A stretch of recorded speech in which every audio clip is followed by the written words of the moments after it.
প্রশ্নপত্র দেখো, তোমাদের যাদের পরীক্ষা প্রশ্নের সাথে মিল আছে তোমরা এই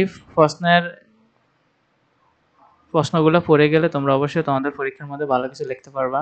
এখানে উদ্দীপক আছে তোমার এটা, আর ক নাম্বারও হচ্ছে আলী ইবনে আব্বাস হতে পারে কোথায় লুকিয়েছিলেন, কিভাবে আলী ইবনে আব্বাসের প্রাণ রক্ষা পায়, কে মেয়ে দেখতে চাইলো, ফর্ম দিবেন, কড়াই গন্ডায় বুঝিয়ে দিবেন বলতে কি বুঝে ব্যাখ্যা করো, উদ্দীপকের সঙ্গে ফুলের বিবাহ গল্প সাদৃশ্য কোথায় বুঝিয়ে দাও, উদ্দীপকের ফুলের বিবাহ গল্পের আংশিক বিষয় প্রতিনিধিত্ব করে মূল্যায়ন করা। তাহলে উদ্দীপক এখানে হচ্ছে যে বিনোদ মশাই মেয়ে বিয়ের উপযুক্ত হওয়ায় তার ঘুম হারাম হয়েছে, মেয়েকে ভালো আর পাতস্থ না করে তার শান্তি নেই, অনেক পাত্র দেখলেন কিন্তু মেয়ের জন্য উপযুক্ত কাউকে বাছাই করতে তিনি ব্যর্থ হন, এই জন্য ঘটকের সাহায্য নেন, ঘটক মেয়ের উপযুক্ত পাত্র খুঁজে বিয়ের ব্যবস্থা করেন, বিনোদন মশাই ঘটকের প্রতি কৃতজ্ঞতা প্রকাশ করেন। তো প্রিয় শিক্ষার্থীরা, তোমরা তোমাদের এই গল্পটা ফুলের বিবাহ গল্পটা খুব ভালোভাবে পড়তে হবে। তোমার ফুলের বিবাহ গল্পটার মূল ভাব, সারমর্ম এবং হচ্ছে যে এটার মধ্যে কি ঘটনা বলা আছে সম্পূর্ণ তোমাকে ভালোভাবে জানতে হবে।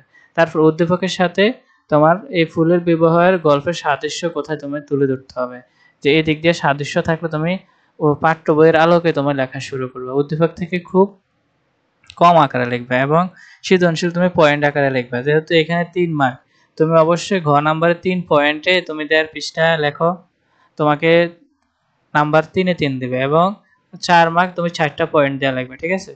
তো তোমরা অবশ্যই ব্যাকের আগে হচ্ছে যে বইয়ের মেইন বই গল্পটা পড়ে তার পরবর্তীতে এই সৃজনশীলগুলো তোমরা নিজে নিজে লিখতে পারবা। তো এখানে তোমাদের যাদের স্কুলের সাথে প্রশ্ন প্যাটার্নগুলো মিল থাকবে তোমরা এগুলা মুখস্থ করে যেতে পারো, এখানে এগুলো পড়ে যেয়ে তোমরা পরীক্ষা দিতে পারো যারা নবম শ্রেণীতে আসো, ঠিক আছে? এবার হচ্ছে যে এটা শুভা গল্প থেকে আসছে, ঠিক আছে? শুভা কিসের মতো শব্দহীন ও সঙ্গহীন, পিতা মাতার মনে শুভা সর্বদা জাগরূপ ছিল কেন বুঝিয়ে লেখো। উদ্দীপকে সামিনার সাথে শুভার বৈসাদৃশ্য, তাহলে শুভার যে বৈসাদৃশ্যগুলো আছে, শুভা গল্পের মধ্যে শুভা কেমন, শুভা কিরকম বৈশিষ্ট্যের ব্যক্তি সে সম্পর্কে তোমরা ভালোভাবে তুলে ধরবা এবং উদ্দীপকের সাথে যে ব্যক্তি ছিল ওই ব্যক্তির সাথে শুভার যে অমিলগুলা সেই অমিলগুলা তোমরা লেখার মধ্যে ফুটিয়ে তুলবা, ঠিক আছে? শুভা গল্পের বাবা মা যদি উদ্দীপকের সামিনা বাবা মায়ের মতো হতো তাহলে শুভার গ্রামকে ছেড়ে কলকাতায় যেতে হতো না। তো এই মন্তব্যটি তোমরা যথাযথ কি করবা, বিচার করবা।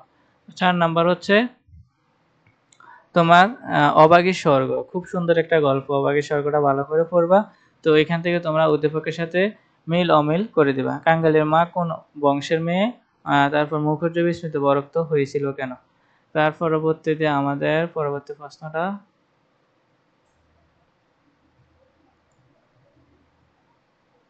তোমাদের হচ্ছে যে কবিতা থেকে আসবে, ঠিক আছে? এখানে হচ্ছে যে বন্দনা কবিতা সাথে সমার্থে একটি আলোচনা করবা, বন্দনা কবিতার সাথে একটি আলোচনা করো উদ্দীপকের সাথে তোমার কি মিল রেখে, ঠিক আছে? তো 5 নাম্বার হচ্ছে বন্দনা কবিতা থেকে আসলো। আর 6 নাম্বার তোমার কপোতক্ষ নদ, খুব একটা ইম্পর্টেন্ট, ঠিক আছে? কপোতক্ষ নদটা ভালোভাবে পড়ার চেষ্টা করা সবসময় পরীক্ষা আসে। আর 7 নাম্বার তোমার এসেছে প্রাণ কবিতা থেকে।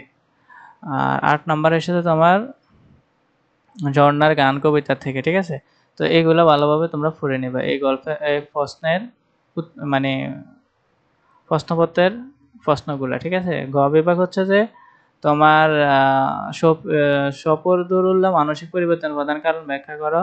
1971 উপন্যাসে প্রতিফলিত নীলগঞ্জ জনজীবনের পরিচয় দাও। আজিজ মাস্টারের শেষ পরিণতি কি হয়েছিল ব্যাখ্যা করো। রফিক চৌধুরী তোমার কাছে কি দ্বিমুখ চরিত্র মনে হয়, তোমার উত্তর সাপেক্ষ কারণ দেখাও। আর নাটক হচ্ছে যে সুস্থতা আইন জমিদার হাতেমালের জীবনকে কিভাবে প্রভাবিত করেছে। বইফির হাতেমালের সামরিক গতির প্রকৃতি বিশ্লেষণ করো। খোদা কাকে কিভাবে পরীক্ষা করেন তা বুঝিয়ে ক্ষমতা আমাদের নেই, উত্তরটি কার, কেন তিনি এই কথা বলেছিলেন। বইফির নাটকের নাট্যকার কোন সামাজিক সমস্যা আলোকপাত করেছে উদাহরণ সহ আলোচনা করো।